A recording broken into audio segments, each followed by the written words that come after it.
रात का समय था। भीमा अकेला जंगल के रास्ते से होता हुआ सुंदर नगर जा रहा था कि उसकी नज़र नीम के एक प्राचीन पेड़ पर पड़ी, जिसकी लंबी लंबी शाखाएं जमीन से टकरा रही थी। उसे देखकर भीमा अपने आप से बोला, अरे चलते चलते मेरे तो पैर ही जवाब दे गए। क्यों ना इस घने नीम के पेड़ के नीचे थोड़ा आराम कर लिया जाए। भीमा उस पेड़ के नीचे बैठने ही वाला था कि तभी उसके कान में एक आवाज़ टकराई। उसने देखा कि उसी नीम के पेड़ पर एक भयानक सा उल्लू बैठा हुआ है, जो उसे ही घूरे जा रहा था। उस उल्लू ने उससे कहा, मेरा नाम उल्लू है। इस पेड़ के नीचे बैठने से पहले तुझे मेरे एक सवाल का जवाब देना होगा। भीमा ने जब यह देखा कि एक उल्लू एक इंसान की भाषा में बात कर रहा है तो वह घबरा गया।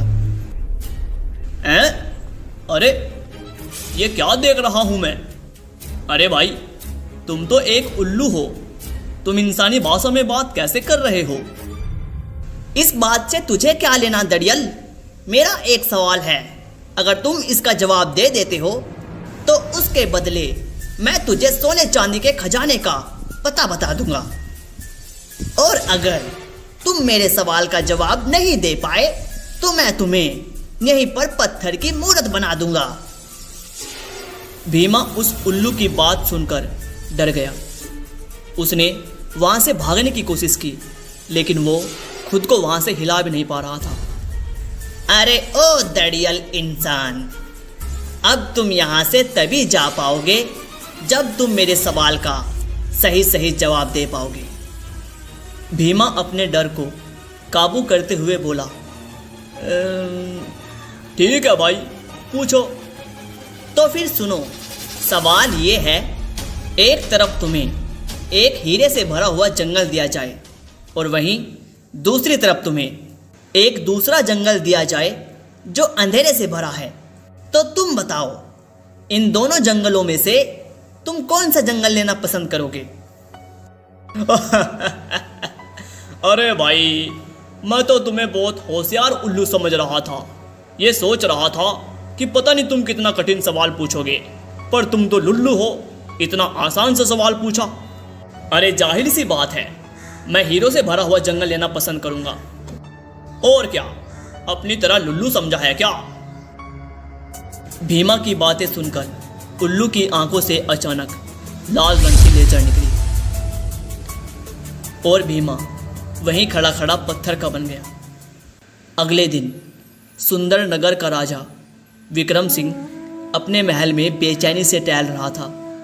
उसी समय उनकी रानी वहां आई और उनसे बोली, क्या हुआ जी? आपके चेहरे पे ये चिंता की लकीरें क्यों दिखाई दे रही है? अब तुम्हें क्या बताऊं रूपमती, कल दूसरे राज्य से मेरा एक गुप्तचर कोई संदेश लेकर मेरे पास आने वाला था और वो अभी तक मेरे पास नहीं पहुंचा। तभी राजा विक्रम सिंह का मंत्री दौड़ते हुए राजा विक्रम सिंह के पास पहुंचा। महाराज, महाराज, जिस बात का डर था वही हुआ। पहेलियां मत बुझाओ मंत्री जी, सही सही बताओ, आखिर हुआ क्या है? महाराज, हमारे गुप्तचर भीमा को हमारे राज्य के कुछ नागरिकों ने उसी रास्ते से महल की ओर आते हुए देखा था, जिस रास्ते में वही नीम का घना पेड़ पड़ता है। महाराज, यह सुनकर राजा के चेहरे पर चिंता की लकीरें और भी ज्यादा दिखाई देने लगी। मंत्री जी, सभी नगरवासियों को संदेश भिजवा दो कि सभी नगरवासी हमारे महल के सामने इकट्ठा हो जाएं। मैं उन सब के सामने एक जरूरी ऐलान करना चाहता हूँ। दुग दुग दुग दुग दुग। सभी लोग राजा के महल पर पहुंचे। कुछ ही देर में सभी नगरवासी महल के सामने इकट्ठा हो गए और राजा अपने महल की छत पर खड़ा होकर सभी लोगों से बोला, मेरे सुंदर नगर के वासियों, आज मैं ये ऐलान करता हूँ कि तुम में से कोई भी नगरवासी उस रास्ते से कभी आना जाना नहीं करेगा जिस रास्ते में वह नीम का प्राचीन पेड़ पड़ता है। अगर तुम लोगों को वहां से कोई व्यक्ति आता या जाता दिखाई दिया तो तुम्हारा कर्तव्य है कि उसे उधर जाने से रोके और वहां की असलियत बताएं। ठीक है, समझ गए सब लोग? जी जी महाराज, हम सब समझ गए हैं। महाराज की जय, महाराज की जय। इतना कहकर राजा फिर से अपने कमरे में बेचैन सा होकर टहलने लगा कि तभी राजा की पुत्री तारा और उसका पति, जो कि किसी दूसरे राज्य का राजकुमार था, राजकुमार जयदेव, राजा से बोला, उस नीम के पेड़ के बारे में तो तरह तरह की अफवाहें हैं महाराज, मैंने भी सुन रखी हैं। आखिर उस पेड़ का रहस्य क्या है? महाराज, कहते हैं कि उस नीम के पेड़ पर एक भयानक सा उल्लू रहता है जो लोगों से एक अजीबोगरीब सवाल करता है और उसका सही जवाब ना देने पर मासूम और गरीब लोगों को पत्थर का बना देता है। अगर ऐसी बात है महाराज, तो मैं आपके नगर वासियों को उस उल्लू के जादू से मुक्ति दिलाऊंगा। नहीं राजकुमार, ऐसी गलती से भी मत करना। अरे नहीं महाराज, मुझे मत रोको, मैं भी उस उल्लू के सवाल को सुनना चाहता हूँ। तभी राजकुमार की पत्नी तारा राजकुमार से बोली, मैं भी आपके साथ चलूंगी। आप मेरे पिता के राज्य के लिए इतना सब कुछ कर रहे हैं तो मेरा भी तो कुछ कर्तव्य बनता है। राजकुमार सहदेव अपनी पत्नी तारा को लेकर दोपहर के समय उसी प्राचीन नीम के पेड़ के पास पहुंच जाते हैं। राजकुमार ने देखा कि उस पेड़ के पास एक बहुत ही सुंदर सा तालाब था और तभी राजकुमार को उस तालाब में कुछ पत्थर की मूर्तियां तैरती हुई दिखाई दी। राजकुमार अपनी पत्नी तारा से बोला, मुझे लगता है ये वही निर्दोष मासूम इंसान है जिन्हें पत्थर का बना दिया गया। राजकुमार ने इतना बोला ही था कि तभी राजकुमार के कानों में उसी उल्लू की आवाज टकराई।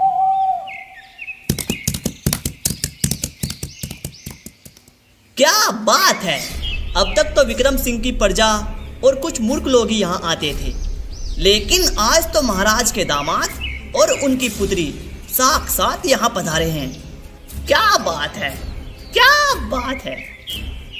मैंने सुना है तुम यहाँ से निकलने वाले यात्रियों से एक अजीबोगरीब सवाल पूछते हो और उसका जवाब सही न देने पर उसे पत्थर का बना देते हो। जी राजकुमार, क्योंकि वो मेरे सवाल का जवाब नहीं दे पाते। अच्छा ठीक है, पूछो, तुम मुझसे भी सवाल पूछो, देखता हूं मैं कैसा सवाल है तुम्हारा। बड़े निडर हो राजकुमार, मुझे लगता है तुम्हें खुद पर कुछ ज्यादा ही भरोसा है। उस जादुई उल्लू ने राजकुमार और तारा से वही सवाल किया जो वो वहां से निकलने वाले यात्रियों से करता था। सवाल यह है राजकुमार कि एक तरफ तुम्हें एक हीरे से भरा हुआ जंगल दिया जाए और वहीं दूसरी तरफ तुम्हें एक ऐसा जंगल दिया जाए जो अंधेरे से भरा है। तुम बताओ कौन सा जंगल लेना पसंद करोगे? तारा आहिस्ता से अपने पति राजकुमार सहदेव से कहती है, ए जी, ये तो घना ही बेवकूफ उल्लू है। इतना आसान सवाल है, इसका जवाब तो आप बहुत आसानी से दे देंगे। जाहिर सी बात है, कोई भी इंसान अंधेरे से भरा हुआ जंगल क्यों चुनेगा? वो तो हीरों से भरा हुआ जंगल ही चुनेगा ना। नहीं तारा, इस सवाल के पीछे कोई तो रहस्य है। राजकुमार उस जादुई उल्लू से बोला, उल्लू जी, मैं अंधेरे से भरा हुआ जंगल चुनूंगा। राजकुमार का जवाब सुनकर उल्लू चौंक पड़ा। हाँ, तुम पहले इंसान हो जिसने मेरे सवाल का सही जवाब दिया, लेकिन तुम शायद नहीं जानते, इस उत्तर के बदले में तुम्हें उस अंधेरे से भरे हुए जंगल में जाना होगा। मैं तुम्हारी बात का मतलब नहीं समझा। मैं भी जानना चाहता हूं कि उस अंधेरे से भरे हुए जंगल में आखिर है क्या। अचानक उस नीम के पेड़ पर एक रास्ता बन गया। राजकुमार सहदेव समझ गए कि अंधेरे से भरे हुए जंगल में जाने का रास्ता यही है। राजकुमार सहदेव ने अपनी पत्नी का हाथ पकड़ा और सीधे उस रास्ते के अंदर चले गए। और कुछ ही देर बाद राजकुमार सहदेव और उसकी पत्नी ने खुद को एक बहुत ही घने अंधेरे से भरे हुए जंगल में पाया। उस जंगल के पेड़ एक राक्षस की भांति मालूम पड़ रहे थे। वो इतने विशाल और बड़े थे। ये कैसा जंगल है सहदेव? यहाँ पर तो अंधेरे के अलावा और कुछ भी नहीं है। क्या यहाँ पर सूरज नहीं निकलता? उसके बाद सहदेव और उसकी पत्नी के कानों में एक आवाज टकराई, जैसे कोई इंसान चिल्ला रहा हो। तारा, इस जंगल में हमारे अलावा भी यहाँ कोई और इंसान भी मालूम पड़ता है। हमें तुरंत वहाँ जाकर देखना चाहिए। लगता है उन्हें हमारी मदद की जरूरत है। राजकुमार सहदेव अपनी पत्नी के साथ उसी ओर चल दिया जिस ओर से वह आवाजें आ रही थी। कुछ देर बाद वो दोनों एक गुफा के बाहर खड़े थे और गुफा के अंदर जाने वाले गेट पर मोटी मोटी सलाखें लगी हुई थी और उन सलाखों के पीछे बहुत सारे लोग कैद थे। और जैसे ही भीमा की नज़र राजकुमार सहदेव पर पड़ी तो वो उन्हें देखकर चिल्लाने लगा, राजकुमार जयदेव, राजकुमार जयदेव, हमारी मदद कीजिए। मैं भीमा हूँ, मुझे यहाँ से निकालिए। अरे हाँ, तुम तो भीमा हो जिनका आज महाराज बेसब्री से इंतजार कर रहे थे, पर तुम यहाँ फंसे कैसे? उस जादुई उल्लू ने मुझसे एक सवाल पूछा और जैसे ही मैंने उसका जवाब दिया तो खुद को अचानक से इस गुफा में पाया और यहाँ इस गुफा में मेरी ही तरह बहुत सारे इंसान बंद थे। राजकुमार जयदेव ने जैसे ही अपनी तलवार से उन सलाखों को तोड़ने की कोशिश की, अचानक उन सलाखों में से बिजलियाँ निकलने लगी, जिनके करंट से राजकुमार सहदेव पीछे की तरफ गिर पड़े। ए जी, आप ठीक तो हैं? अचानक से वह गुफा गायब हो गई और साथ ही साथ वो सारी आवाज़ें भी। और राजकुमार जयदेव और उनकी पत्नी ने खुद को एक सुंदर से तालाब के किनारे पाया और उसी तालाब के किनारे एक बूढ़ी औरत गुमसुम चुपचाप बैठी हुई थी। उन दोनों को देखकर वह बूढ़ी औरत उदासी भरे लफ्जों में बोली, लगता है तुमने उन सलाखों को तोड़ने की कोशिश की होगी। तुम्हें कैसे पता? उन सलाखों को तोड़ने की जो भी कोशिश करता है वो यहीं पहुंच जाता है। दादी माँ, आखिर इन सब का रहस्य क्या है? कहते हैं बेटा कि एक समय में ये अंधेरे से भरा हुआ जंगल एक बहुत ही सुंदर जंगल हुआ करता था और इस जंगल में एक बहुत ही सुंदर रानी राज करती थी। लेकिन एक दिन एक तांत्रिक इस जंगल में एक बुरे इरादे से आया और उसके जंगल में आते ही सब कुछ खत्म हो गया। तुम्हें अगर बाहर निकलना है और उन सभी लोगों को आजाद कराना है तो तुम्हें उस तांत्रिक को खत्म करना होगा।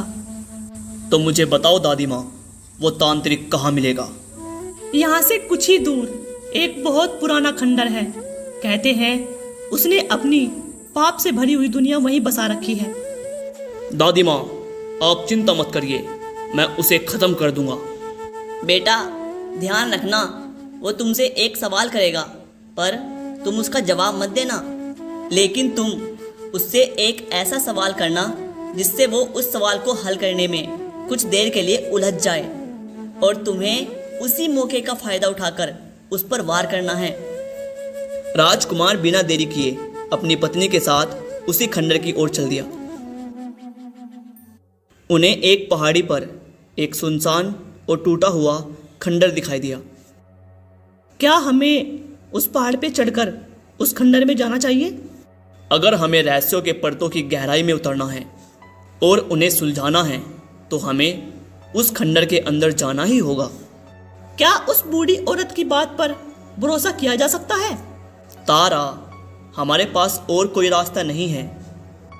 इतना कहकर वो दोनों खंडर की ओर चल दिए और कुछ ही देर में वो दोनों उस टूटे हुए खंडर के मुख्य गेट पर खड़े थे।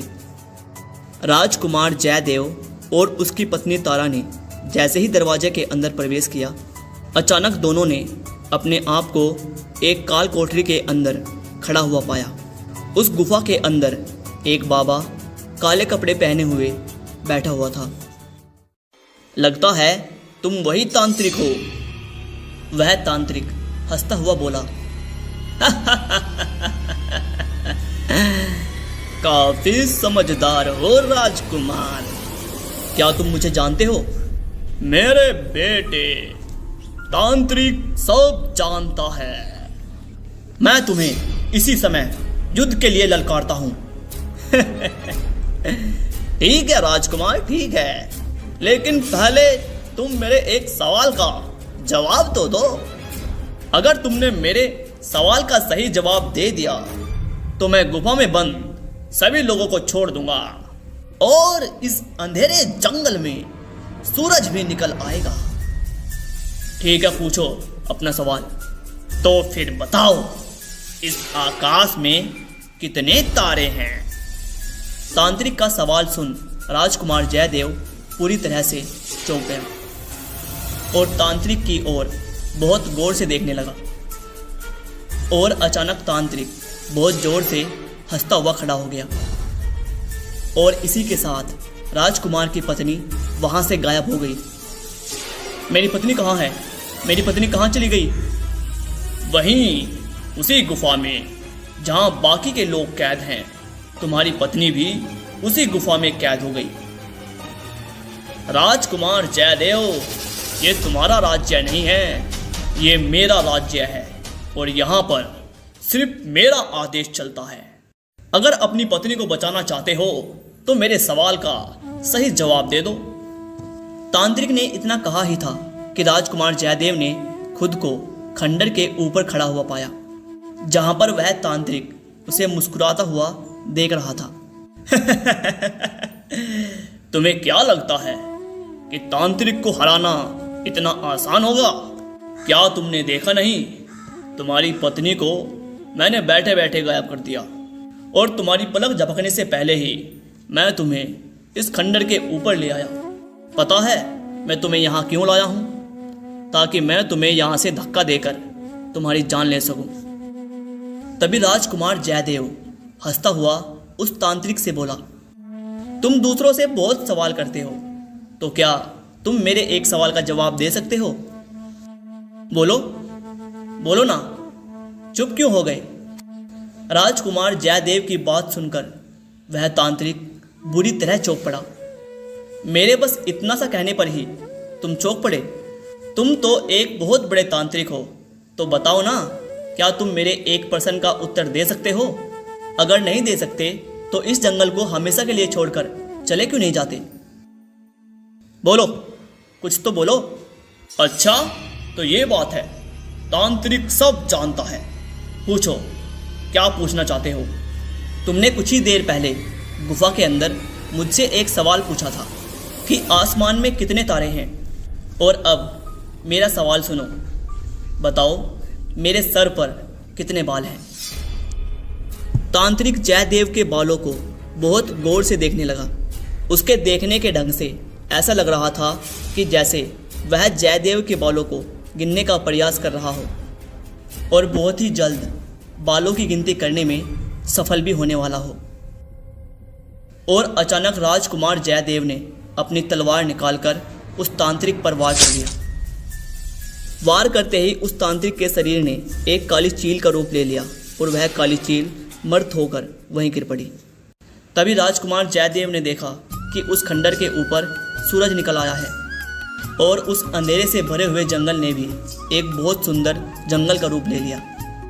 अगले दिन राजकुमार जयदेव ने स्वयं को उसी नीम के पेड़ के नीचे खड़ा हुआ पाया और इसी के साथ तारा और बाकी सभी लोग भी जो उस गुफा के अंदर कैद थे सब आज़ाद हो चुके थे। और कुछ ही देर में वह उल्लू उड़ता हुआ राजकुमार के पास आकर खड़ा हो गया और वह एक सुंदर स्त्री के रूप में परिवर्तित हो गया। तुम्हारा बहुत बहुत धन्यवाद राजकुमार। मुझे पता था कि तुम उस अंधेरे से भरे हुए जंगल को पार करके उस तांत्रिक तक जरूर पहुंच जाओगे। मुझे एक बात समझ नहीं आ रही है कि यहाँ पर एक तालाब बहता था, वो कहाँ पर गया? और दूसरी बात, तुम तो इंसानों को पत्थर बना देती थी, फिर वो सब उस अंधेरे जंगल में जाकर उस गुफा में बंदी कैसे बन जाते थे? यहाँ पर इन लोगों का शरीर पत्थर का बन जाता था और उस अंधेरे जंगल की गुफा में उनकी आत्मा कैद हो जाती थी। तुम्हें जो उस सुंदर तालाब के पास बूढ़ी औरत मिली थी वो मेरी माँ थी। राजकुमार जयदेव उसकी बात सुनकर बुरी तरह चौंक पड़ा। बरसों पहले उस तांत्रिक ने मुझे अपने सवालों में उलझाकर मुझे उल्लू बना दिया और मेरे जंगल पर कब्जा कर लिया। तब से मैं हर यात्री से बस एक ही प्रश्न पूछती थी। मैं जानती थी मेरे प्रश्न का बिल्कुल सही उत्तर वही दे सकता है जिसके दिल में इंसानियत होगी, और वो तुम थे राजकुमार जयदेव। इतना कहते ही वह सुंदर औरत वहां से गायब हो गई और सुंदर नगर में सब कुछ सही हो गया। अगर कहानी अच्छी लगी हो तो प्लीज़ कहानी को लाइक किए बिना मत जाना, और ऐसी कहानियों के लिए चैनल को सब्सक्राइब करना मत भूलना। मिलते हैं एक और ऐसी कहानी में, तब तक के लिए बहुत बहुत धन्यवाद।